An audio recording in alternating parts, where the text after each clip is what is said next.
no matter how many times I'm around these majestic animals. Sharks are truly the most amazing creatures you could ever meet. They can do things no other animals can. They can adapt to changes in their environment in ways that no other animal can. And they have survived longer than many other animals in the course of natural history. Respect. These creatures are one of a kind. Dinosaurs don't have nothing on sharks for resilience and ecological importance. Looking at these photos, I wondered, could there be a world in which I didn't have to give up studying these amazing creatures? Yay for Black girls who study sharks. We should start a club, LOL. I tweeted at this mystery woman, hoping she could feel my smile. I was still staring at her photos when she tweeted back. I am so serious. We should, she wrote. Her name was Carly Jackson Bohannon, and I learned that she was a shark conservationist and marine turtle specialist working in South Florida, not far from where I lived. The tweets flowed for a bit, and then Amani Weber-Schultz and Jada Elcock, two other shark scientists, entered the conversation. Here were two more Black women in what I thought was the small world of shark science. I felt like I had discovered a unicorn, and then another, and then another.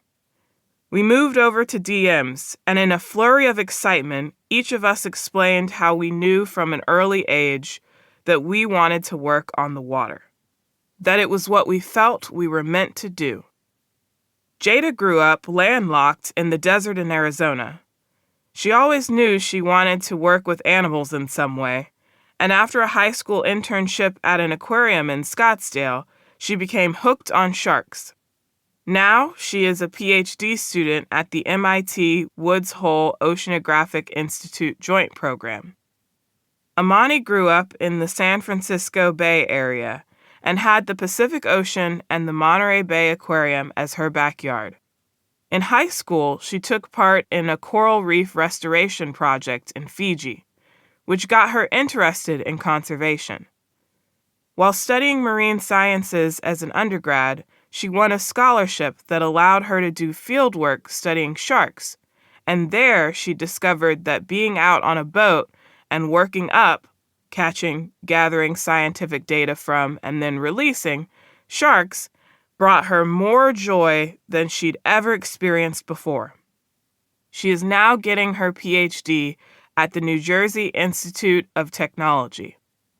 Meanwhile, Carly was raised in Detroit, Michigan, without any access to the ocean. When she was about 5 or 6, she picked up a book about sharks and fell in love. From that point on, she decided she was destined to become a shark scientist, and ended up with undergraduate and graduate degrees in marine biology.